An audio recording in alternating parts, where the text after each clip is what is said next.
Olá, participantes do evento Meio Ambiente e Biodiversidade, eu faço parte.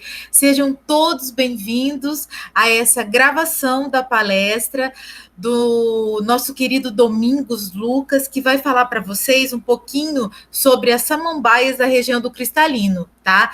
Devido a um contratempo que aconteceu, essa palestra não pôde ser possível ela acontecer do modo ao vivo, tá? Mas como a gente tem um carinho muito grande pelo Domingos e por vocês, participantes, nós resolvemos gravar essa palestra e disponibilizar ela em modo de vídeo para vocês, tá? Então, como já foram dito em todas as outras palestras, nós escolhemos os palestrantes com todo carinho para que você, participante, pudesse conhecer um pouquinho mais, aprender um pouquinho mais sobre a biodiversidade da região do Cristalino. Tá? E o Domingos foi um dos escolhidos. E agora eu vou apresentar ele, depois ele vai entrar e vai começar a fazer a maravilhosa palestra para vocês, tá? O Domingos, ele é um biólogo formado pela Universidade Estadual do Maranhão, especialista em gestão ambiental e educação ambiental pelo IESP de Caxias, mestre em Biodiversidade, Ambiente e Saúde pela Universidade Estadual do Maranhão e atualmente ele está cursando doutorado em Ecologia e Conservação pela Unemate, campus de Nova Chavantina. Domingos, seja bem-vindo e pode dar o seu show para os nossos participantes, tá bom? Boa sorte! Obrigado, professora Liliane. De antemão, eu só quero agradecer mesmo a oportunidade de estar falando mais uma vez sobre as samambaias, né? De especial da nossa região aí de Alta Floresta, Nordeste do Mato Grosso, né? E vamos lá, começar. Então, como já foi dito pela professora Liliane, né? Irei ressaltar um pouco sobre as samambaias que vivem em um ambiente um pouco diferenciado para o conhecimento de muitas pessoas, né? Então, o título da minha palestra é Biodiversidade em Pedras, né? Então, deixei um título um pouco ambíguo, ou seja, com dois sentidos, que de fato pode ser biodiversidade que está sendo fragmentadas, né? Ou uma biodiversidade que vive em fragmentos de rochas, né? Como dito, como pedras, né? Então, a vida secreta das samambaias na região do Cristalino, Mato Grosso, na qual irei falar um pouco de como é que as samambaias que vivem em ambientes rochosos, como que elas vivem nesses ambientes, tá? Então, de antemão, eu só irei recapitular algumas informações que são necessárias para a gente chegar no ponto alvo, tá? Então, em 1835, né, quando esse senhor aqui, que é conhecido por todos, né, que é o naturalista Charles Darwin, né, ele ficou fascinado pela biodiversidade local, né, quando ele visitou os arquipélagos de Galápagos, né. Então, foi essas lindas ilhas, como vocês podem ver aqui nas imagens, que de fato são lindas mesmo, foi elas que foram os motivos das inspirações, né, desse naturalista, Charles Darwin, para ele escrever o livro que é intitulado como A Origem das Espécies. Essa obra ela é um marco, né, da teoria da evolução, na qual ele aborda sobre a variação, adaptação e seleção natural sobre a vida na Terra. Então, durante muitos anos, como vocês podem ver, desde a era de Charles Darwin, né? Então, essas ilhas oceânicas, elas têm ganhado foco por diferentes pesquisadores, justamente por se tratarem de um ótimo modelo biológico, né? Para estudar a distribuição de espécies e a evolução desses indivíduos, né? Não é legal? Então, nessas últimas décadas, né? Sabendo desse potencial de estudos de ambientes isolados, então nós pesquisadores agora tentamos mudar um pouco do foco. Então nós queremos agora estudar e outros tipos de ilhas, que são as ilhas terrestres, né? Que podem ser conhecidos como montanhas, afloramentos rochosos, iceberg, né? Então tem uma variedade de nomes, e isso vai depender das especificações de altitude, do clima, na matriz vegetacional, ou seja, qual tipo de vegetação que esse afloramento está inserido. Então, para cada característica dessa, tem um nome, né, para esses ecossistemas, certo? Então, de modo semelhante, né, das ilhas oceânicas, essas matrizes rochosas, né, ao redor deles, toda a sua matriz circundante, tanto os animais como os vegetais que vivem ao redor deles são totalmente diferentes das plantas e animais que vivem sobre as rochas. Por isso que eles são consideradas ilhas, porque normalmente é só amontoado, né, de afloramentos rochosos e ao redor é uma fitofisionomia totalmente diferente daquela que está presente sobre as rochas, tá? Então, essas características de biodiversidade e uma visão para vocês olhar como é diferente de fato, ele não está muito distante da gente, né? Eu tenho certeza que muitas pessoas já ouviu falar ou já viu na televisão, né? O Pão de Açúcar, né, lá no Rio de Janeiro, ou um lugar mais próximo da gente são as diferentes áreas que tem no município de Alta Floresta, né? Como, por exemplo, na região do Cristalino. Então, é visível que esses afloramentos rochosos, eles são mega diversos.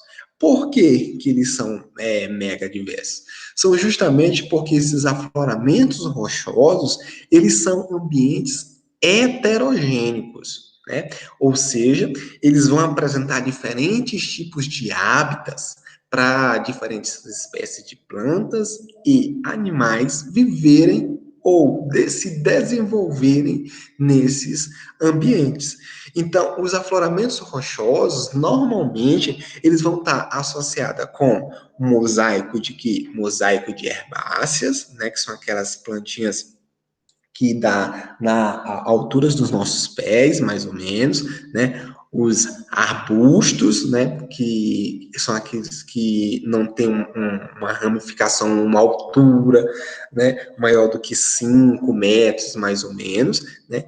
E árvores espaçadas entre si e vão estar entrelaçado, né? Por touceiras de quê? De gramíneas, popularmente conhecido como capins, e diferentes espécies de samambaias. Então, as samambaias que vivem nesses ambientes, elas são chamadas de samambaias de deserto. Tá vendo o nome? Deserto, que é justamente por ser um ambiente xérico, um ambiente seco, né? Então, as samambaias que vivem nesses locais, elas vão apresentar morfologias e tamanhos variados, né? O que são essas morfologias? São as características visíveis dessas espécies de samambaias, né? Como, por exemplo, as suas estruturas das frondes, ou seja, a das suas estrutura foliar, vão apresentar características totalmente variadas, né? E tamanhos também diferentes, né? Que vai desde tamanhos minutos, né? Até tamanhos medianos, né? E além disso, vai ter características diferenciadas tanto anatômicas, fisiológicas e ecológicas. E essas espécies são consideradas de samambaias que vivem em afloramentos rochosos elas são consideradas como raras. Por quê? Porque desde o nosso ensino básico, né? Básico, a gente aprende de que as samambaias são aquelas espécies que vai estar presente apenas em ambientes úmidos, né? É só em onde tem florestas, onde tem córregos, né? Então, elas nesses ambientes, elas são consideradas raras também porque aparentemente, ela tem suas frondes delicadas, né? Parece que ela não tem adaptações específicas para sobreviver ou se desenvolver nesses ambientes muito secos, né? E por ela ser de ambientes sombreadas, elas têm baixas taxas fotossintéticas e ainda por depender da água para sua reprodução, né? Então, fica difícil de se acreditar de que as samambaias elas conseguem se desenvolver nesses ambientes totalmente áridos, secos, xéricos, né? Como os afloramentos rochosos. Mas estou aqui para dizer que sim, as samambaias elas ocorrem em ambientes secos, né? Que no qual é o meu foco. As minhas pesquisas, elas têm tido esse foco, que é justamente investigar quais espécies de samambaias se desenvolvem nesses ambientes secos, né, xéricos, sobre rochas, né, em esses ambientes inseridos em diferentes tipos de vegetação, tanto na Amazônia como no Cerrado, né? E dentro dos meus focos de área de estudo tem a região do cristalino, na qual eu cataloguei as seguintes espécies: anemia ferruginea, que é uma anemiácea, né? Ela é bastante distribuída em diferentes domínios fitogeográficos, fitogeográficos do Brasil. Outra anemiácea, que é a anemia longifolia, né, que ela tem uma maior distribuição, um maior densamento de pontos dentro de áreas áridas, né, como o cerrado, que é essa parte amarelinha, e a caatinga, que é essa parte alaranjada, tá? Também tem a Black Meringue, né, que é Erigere, Black Erigere, de que a sua distribuição ainda é um pouco restrita, justamente pelas dificuldades que se tem de ter pessoas com interesses de conhecer a distribuição ou catalogar espécies de samambaias, né?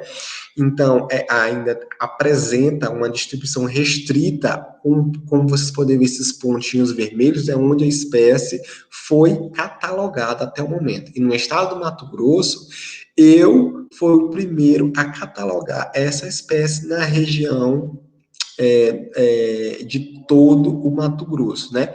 E essa espécie que eu cataloguei foi lá na região do Cristalino. Também tem Angiotopsis radiata, né? Que também é moderadamente bem distribuída no Brasil. Adianto deflentes, né? Também tem uma distribuição moderadamente ampla. Adianta um cindo, que tem preferências por ambientes úmidos, embora que tenha sido encontrada em afloramentos rochosos, né, como vocês podem ver, tanto na Amazônia, que é essa parte toda verde, um verde mais escuro, e a Mata Atlântica, que é essa parte costeira, que é um verde mais claro, né, como vocês podem observar aí, a sua distribuição limita a esses dois domínios fitogeográficos.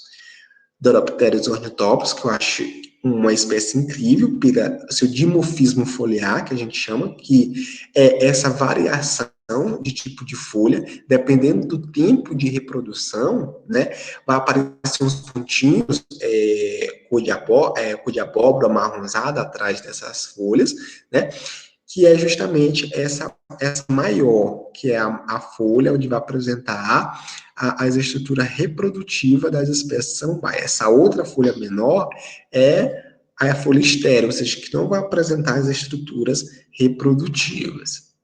Também tem a Diopsis tetrafilo, a Dianto tetrafilo, que ela também tem uma distribuição moderada no Brasil. Emmenitis rufa, que também é incrível, essa espécie é limitada apenas para a região amazônica. E como que essas espécies sobrevivem? Quais são o segredo para essas espécies sobreviver a esses ambientes? Então, é justamente por elas apresentar as estratégias adaptativas chamadas de poiquilohídricas. Essas estratégias ela tolerar ambientes secos, ou seja, de uma forma mais didática explicando, ela vai hibernar, igual o urso, ela hiberna ou ela diminui as suas atividades fisiológicas, né? Exatamente esperando aquele momento que melhor vai beneficiar o seu desenvolvimento, né? Choveu, automaticamente ela retorna às suas atividades fisiológicas, deixa bem mais ativas e começa o processo de reprodução para começar a se proliferar no ambiente, né, se distribuir. E elas começam a perder folha, uma outra estratégia, ela perder folha, porque automaticamente ela não vai conseguir muito alimento para ela, né, que elas fazem a fotossíntese através das folhas, né, se elas não têm as folhas, elas não vai ter muita energia, se ela não vai ter muita energia, ela não vai poder gastar, vai ter muito alimento, ela não vai poder gastar muita energia, tá? E como isso acontece? Normalmente, a gente pode observar pelo seu tamanho. Então, os tamanhos das samambaias que ocorrem nesses ambientes, normalmente são bem menores do que as convencionais que vocês conhecem, como, por exemplo, as samambaias que ocorrem na casa dos pais de vocês, da avó, né? Então, as suas células, elas vão perder água. Então, quando, nessa primeira aqui, a hipertônica, então, quando essas células começam a perder água, o que acontece?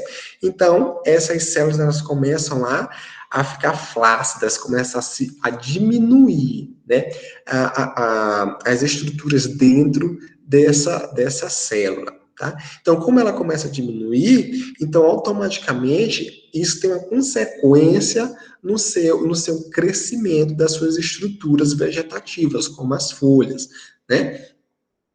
Como eu já expliquei, automaticamente isso influencia na área foliar, como vocês podem ver, uma área toda recortada, né? Ou então ela vai ter a estratégia de ter uma abscisão, ou seja, ela vai deixar suas folhas cair para interromper momentaneamente o gasto de energia, né? Então, basicamente, essas são as estratégias das samambaias, são a vida secreta que elas utilizam.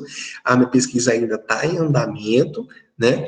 Para se conhecer ainda mais espécies e mais curiosidades sobre essas espécies em ambientes totalmente xéricos. E, mais uma vez, eu agradeço a oportunidade por estar trazendo aqui esse conhecimento para vocês, samambaias, né? E qualquer dúvida que tiver, podem encaminhar para a coordenação do evento, né, para a organização, que eles entrem em contato comigo e rapidamente, de fácil acesso, eu respondo todas as dúvidas para vocês. E, mais uma vez, né, obrigado pela atenção. Obrigado, pessoal.